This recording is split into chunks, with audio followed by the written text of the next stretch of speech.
Hello, everyone. Welcome to the town hall. It's going to be a bit of a whiplash because last week we had all four founders on, and this week you get only me. I'm going to apologize right here at the beginning. We advertised and we did want to have on. We will again. Neil Peters from Nemus was going to be our guest this week, but he at the last minute unfortunately had a family emergency he had to deal with. Completely understandable. We wish his whole family well, and we're going to go solo. I'm going to do a little bit of what Neil and I were going to talk about for everybody because it's really, I think, good stuff to talk about, especially if you're in the gaming industry. And if you're tuning in for the first time, I'll go through what we do. So on these town halls, what I generally do is I'll go through real quick what YOM is, if those people who haven't found us yet and are finding us for the first time, explain what that is. I'll go do some quick updates on what we're doing as a company, for our community who do tune in on a regular basis. And then I'm going to go into some information you saw on the timer there. We're going to go back to the Matthew Ball report because I think that Matthew Ball report is what I was going to go over with Neil. And there's some important pieces there as we get ready to go into Unreal Fest in a couple of weeks. I wanted to be able to talk to those things once again. So welcome again. If you don't know me, my name is Jeff Allo. I am the CXO at YOM. CXO, really Chief Experience Officer. It's a little bit of COO and a little bit of creative direction. I deal mostly with the game projects that we're partnered with and then some other aspects of the way the company runs. So what YOM is, again, for the people who are just finding us for the first time, we are a decentralized cloud gaming network. Now, cloud gaming networks have been around for a while. There have been some hits and misses, Stadia being the most well-known, miss that Google had. But there are other, like GeForce Now, and there are ways to pixel stream on Amazon. Now, every other example of cloud gaming that you're going to find is a centralized cloud gaming network. That is, they've built a very large building and they stream the games from that very large building to the end user, either through generally through the platform that they've created themselves. We do things differently at YOM in two aspects. First, we're decentralized. I'll explain what that means in a second. And secondly, we don't have a platform strictly. We do a much broader reach for players in the way that we make the games available. So decentralized first, what it means is we build our network by linking together gaming rigs around the world. Think of it much similar to the way that oh gosh, I'm drawing a blank on the name of that pixel that sharing service. Anyways, what we do is we take gaming rigs around the world and we allow people who have these gaming rigs to loan us their computer when they're not using it, and then we pay them for the amount of game hours that they stream to their gaming computer. This is a good way for them to earn passive income. It's a way for us to decentralize revenue, and it's a lot less of an impact environmentally to do it this way. So with the large central servers, they have to build these new buildings and they incur all the costs of building a new building and then all the environmental impact of having another building, these massive buildings with all the energy drain and the cooling needs that they have. So it gets to be very pricey, and buying time in those central servers is getting more and more expensive as the GPU power is being bought up by AI needs. So again, getting more and more expensive and harder to do. With games, now again, when you pixel stream a game, there are two big issues that you want to be cognizant of. The cost for the game developers, we want to keep the cost down as low as possible. And then the speed in which the game reaches the end user, the latency, because if there's any kind of latency, then the game is hard to play. Actually, there's a third aspect that I just keep on forgetting to mention, but the ability to scale. Let's go through the first thing. Cost-wise, and you saw in the advertisement at the beginning of the broadcast, we get it down to about 5 cents per session. So this is a 95% savings over what you would pay in a central server like Amazon. It's a lot less expensive because, again, we don't have a big building to build and to maintain. We're using the gaming rigs that are already out there that sit idle overnight and those kinds of things. So that's a cost aspect that we have under control. The latency issue, what we do, we have an orchestrator that watches our whole network. And if a game player is in a certain region of the world, let's say they're in Provo, Utah, then we find them a computer to match them up with that's in the Utah area. And really, it reaches about 2,000 kilometers is what our testing is now showing. So we've got quite a bit of range. So we link the end user up with that computer that's operating out of someone's home, and we just track how many hours that person's gaming computer is being used, and then we pay them for the amount of hours that we're using their computer, and the player has a great experience. And then the third thing is scalability. What you find with a lot of these central server models, again, is they've built enough computers to kind of hit that average. All right, we've got about this many players playing, so on a Friday night, there's going to be a long wait time because we didn't add new computers. It's Friday night. There's more surge. But on a Tuesday, that the reason they don't add more computers to handle Friday night is because then Tuesday those computers, Tuesday morning those computers are getting wasted. So by having our system being decentralized and using gaming rigs around the world, we can bring them on and bring them off as fast as we need to. So the scalability issue is also handled by this decentralized model. So decentralized is the first aspect that makes us different. The second aspect that makes us different is the way that we broadcast. So we don't force people to go into some subscription. We don't force them to go to download a launcher or anything like this. What we do is we allow game developers to put their game up on any URL in the same way that you would embed a YouTube video on a website. You can embed from our network onto your website. So it's a single line of code, a very simple thing to do. So it drives traffic to the website. It opens up the gate to allow people to play the games without any kind of download and install. I was doing some more research today, and the drop off at the download and install step of the process of buying a game is like 96%. Just people the 3.8% actually go through the whole process if they've hit the put it in my basket. That's a massive amount of people who don't, because either they decide not to spend the money, or they decide they don't have the room on their hard drive, or they're just not sure if this game is going to be as good as they need it to be before they commit to it. So with a system like ours, that try before you buy aspect is very important, very attractive to a lot of game developer studios, even if it's just a demo of the game that they're putting up on their website. And at the end of the demo, it shoots them over to the Steam page to do the full download and install. That's available. But there are many other aspects to it. If you're developing a game and you want to do a massive play test, and you want to go and open it up to as many people as possible, not forcing players to download and install a build that they're not sure has got bugs or any kind of malware in it. Instead, sending them to a website to not download, but send them to a website to play the game. It's great, right? Second aspect is viral spread. If I find a game that I really like and I want you to play the game with me, I'm not sending you to the Steam page waiting for you to download, install, and update your drivers, and 4 hours later we're playing together. Instead, what I'm doing is sending you to the link to the website, and you and I are playing immediately. So this is a much faster way to spread the game, much easier to get to viral spread, which is important.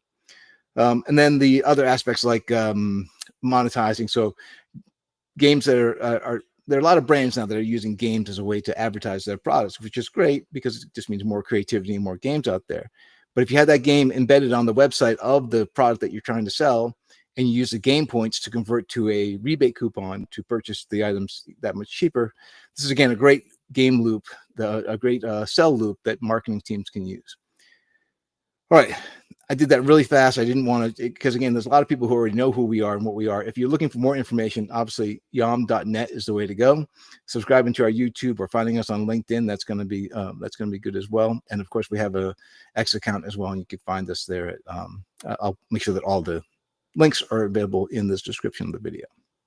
So let me get into some of the updates for the community to let everyone who is a member of our community understand where we are and what's going on the next week or so. So this week is the Dutch Blockchain Week, or this week coming up, I should say, is the Dutch Blockchain Week. So we're going to have a table there.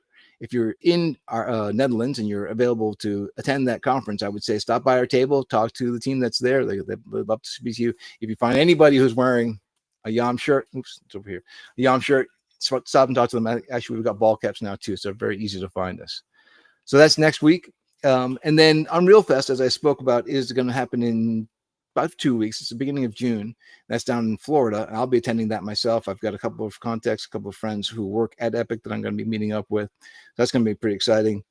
Develop Brighton is happening in July. That's in England, and we're going to send a contingency there. And then Gamescom in August, which is the really big games conference in Cologne, Germany. And we should have a pretty good showing there as well. So a lot of travel coming up, a lot more conferences. Again, we're on the one hand building the technology, on the other hand finding clients to use it. Technology-wise, we've been doing a lot this past week to stabilize and optimize the testnet. So let you know if you're just coming in, what we have already is our testnet is live. We've got games running off of our website from our network, coming off of computers around the world. We reached out, about 3 months ago, and found a small group of about 12 or so people in our community who wanted to host a node in their home to help us during this test phase. We had to go back and forth with them. It's a very active scene to get the bug shaken out, but it seems like it's all stabilized now. we're kind of the optimizing phase to make it go happen even faster, and to make the next round of testers. We're going to open that back up again. We're actually going to reach out starting on Monday to our community and to other communities to say, hey, if you've got this specific gaming rig and you have this kind of upload speed, we'd like to have you part of our test net, so we can expand our test net and find more, have more coverage all over the world. This also helps us test a few other things. It's not just about coverage; it's also about testing the handshaking and the orchestrator that's watching the network to make sure that everything's operating correctly. So that's happening next week. I wanted to kind of point out we have Outlier Ventures is a supporter of ours, a backer of ours, and they where did I put it? Yep, here you go. So they have released a new report, and we are featured in it. Let me bring it on up. They just let me know that this just dropped today. So who funds the builders? This is it's for those people who are interested in investments. If you're investing in, a lot of people in the blockchain space are investing in and want to follow along with some of the better investors. And I would say Ally Ventures has got a very good reputation. They certainly have earned it. This is a very dense report. I haven't gone through the whole thing yet because I just got it handed to me. But you'll see that YOM is featured in the report. Along with all the other people in our cohort and the DePIN cohort. But if you're looking for investment and information, this is a good place to go. So I will give you that.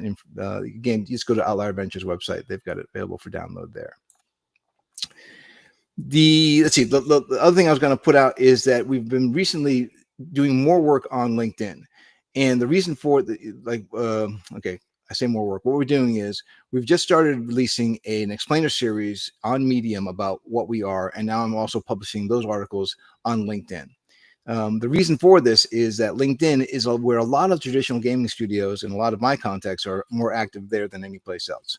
It's a great, LinkedIn is a great community for game builders. I do find, sadly, many of my friends or people in the industry who are looking for work, because again, the industry seems to be contracting. It's part of what I'm going to be talking about in a little bit. But there's also a lot of great development there and a great information being shared about how gaming studios are moving to the next wave of gaming. A lot of what Unreal is doing next is there, and we felt like it's a good place for us to be as a studio, as a project, because what we're doing is going to affect the next wave of gaming. So you see us more on LinkedIn these days. Now, I started this push about a month ago, and I just today looked at the analytics, and we've spiked high. It's been great. I thank you all. If you're watching from LinkedIn, I appreciate it. If you just later finding us on LinkedIn, any kind of comments into our videos would be helpful. But it's been really good to see the kind of traction that we're getting at LinkedIn. That is the update for the community. I'm going to jump into some of the things that I wanted to speak about with Neil. And again, I'm going to get Neil back on the shoot. We're going to get him into one of the next week. I've already have a guest schedule, but maybe we can do it in 2 weeks. It depends on when he frees up again. So let me show this now. About, gosh, how long has it been now? Maybe 2 months ago, I did a full report on, or a full breakdown of Matthew Ball's report, The State of Video Gaming in 2025. If you're in gaming, if you're a game developer and you haven't read this report yet, you're doing yourself a huge disservice. It's really, really packed full of really useful information. It's about 200 something pages long. I read it through it a number of times now. And again, I did a whole report on it that I'll put the link to that video. I'm not going to do the whole thing over again, but there are people who are just finding us for the first time through LinkedIn. I wanted to point out 4 slides that directly relate to what we are doing here at YOM. So the first 2, he's talking about, so in the whole report, he starts maybe the first 2/3 of the report. He's talking about why the gaming industry is currently in the slump that it's in, some of the possible reasons for it, where we came from, why we're doing so good for the 10 years between 2011 and 2021, and then how in the last 3 years we kind of leveled off or had this dip. So he gives some explanation. And again, the first 2/3 of the report can be kind of a downer, just to let you know, but it's, again, useful information. But then the last third starts off just about here. And he's talking about some of the bright points to this new wave of gaming. One of the important things he points out, and that's on these 4 games, Lethal Company, Gorilla Tag, Manor Lords, and Power World, that they're really small teams, in some cases a single developer. So when we talk about YOM and what we have available, what we're doing, again, looking at the YouTube model for video games, what we're saying is anyone who's dealing on a small project. They've got a hobby project. They've got a few friends together. They're making a project in Unreal. What we're making available is a way to get that game to as many people as possible. Beyond just the URLs, we also have the availability to push the game through Telegram. And as far as we have seen, we're the only company that can allow an Unreal game to stream inside of Telegram, which is really important when you want to get to the most players as fast as possible. Having all these different social media channels, Discord is in our roadmap as well.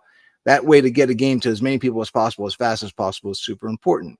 So when you've got a small team and you want to publish a game right now, you can go through Steam, but in the report you'll see, and you can find these metrics at many places, Steam is not really incentivized to push out small independent games. They really want to make sure that the hit games keep on hitting, right? And that gets people trapped into the top 10 games.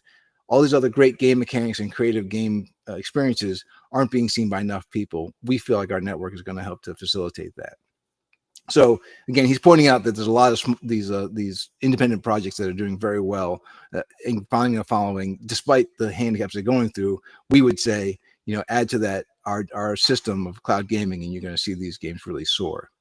Then he goes into these other potential growth engines, is what he calls them, and just taking through them really fast. There's several of them that we say, boy, we really do support that insight as well with YOM. So the non-core markets, the idea that it's not just gaming experiences, but other experiences. We recently have been talking to a studio that's doing pretty much what we had put in one of our earlier Medium articles, and that is having an AI character built in Unreal, available through a website that you can speak to or ask questions to. And if this is an IP that's pretty powerful, the example I always use is if Marvel ever put up the Hulk built in Unreal on their website that I could talk to and ask him questions and he would respond to me in real time, I think that would be a tremendous experience and a great way for them to build that.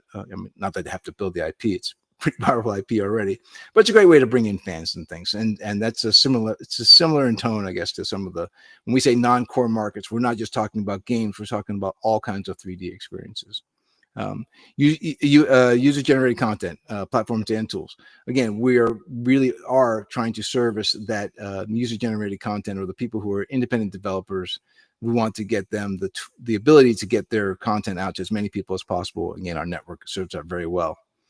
Social game services, again, if we can pump our games, and we can already inside of Telegram, and Discord will be next, that way to spread games out faster, we hit the social game services section.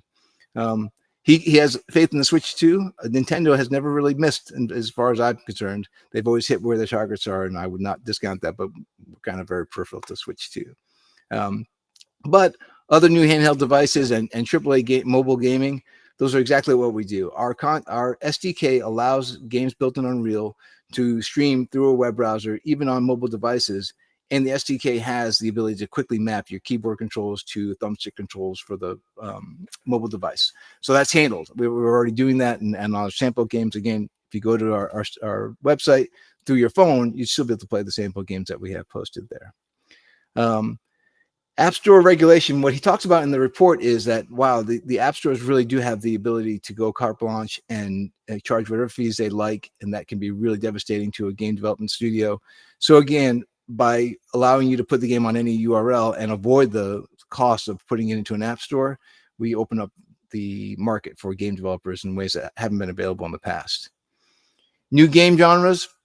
We do absolutely think that this is, again, his report is really good about this, talks about how the battle royale genre really didn't spring up just because someone had a great idea for a game. There was also technology that had only just existed at the time that the game came about, those games came about.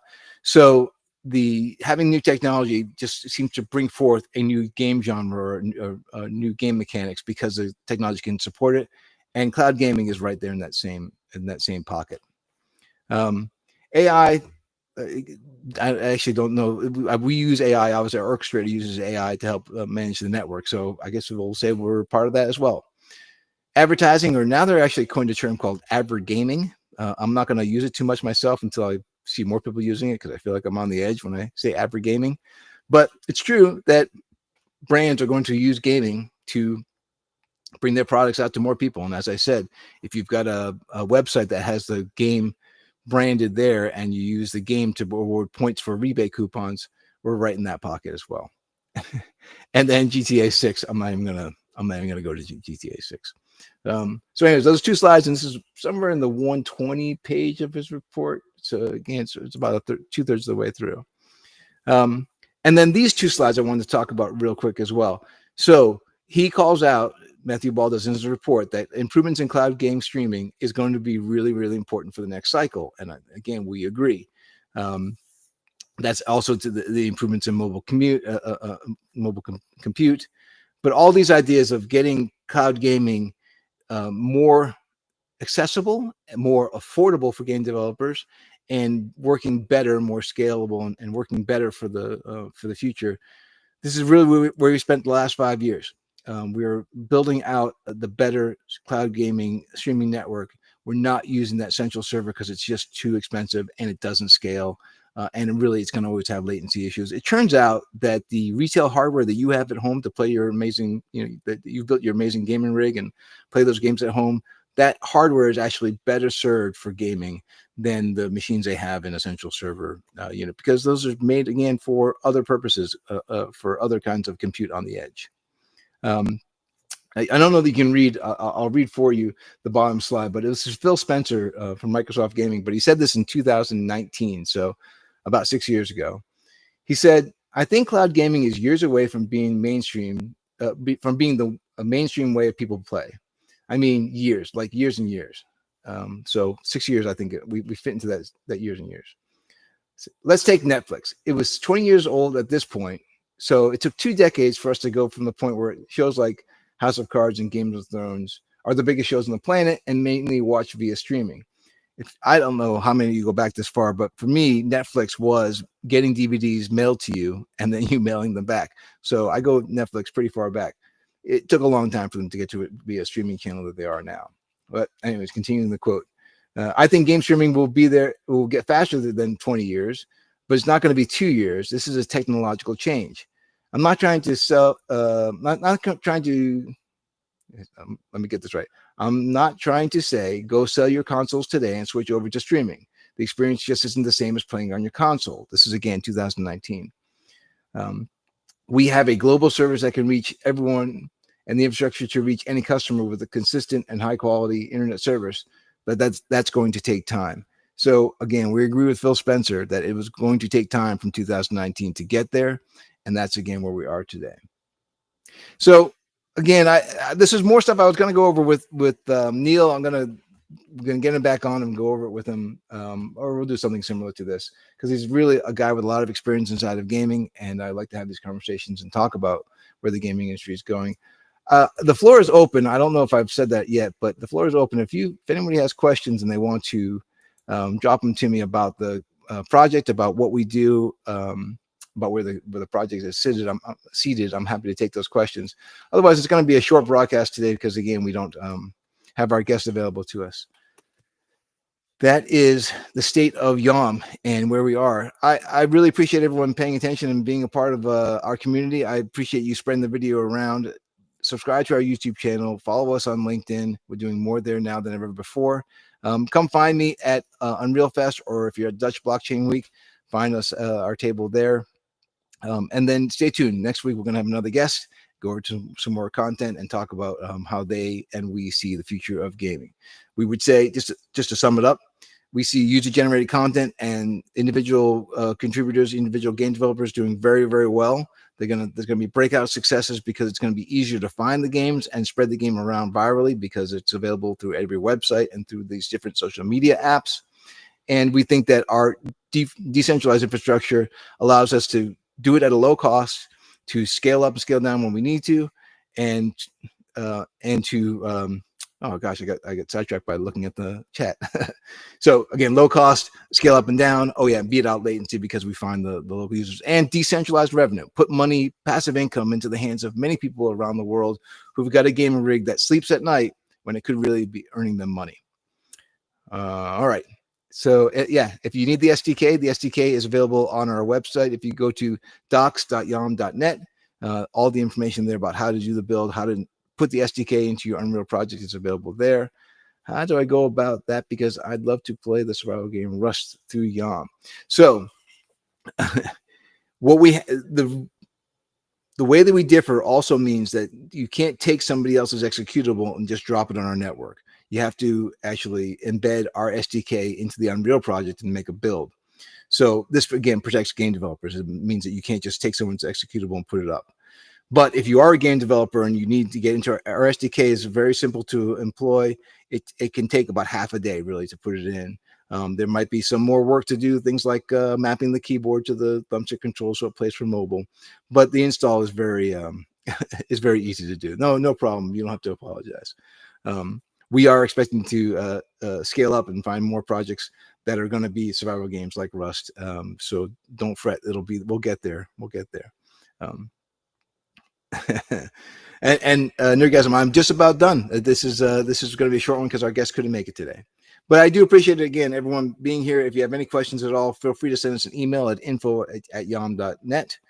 We also have a Calendly available if you want to schedule a call to talk to us. Actually, all you have to do is go to our website, and there's a form to fill out there that says, I'm a game developer, and I'd like to talk to you about how to get my game onto the network, or at least talk anyways more about what we offer to game developers. Thanks again. We will be in touch with you next week. I appreciate the time. Cheers.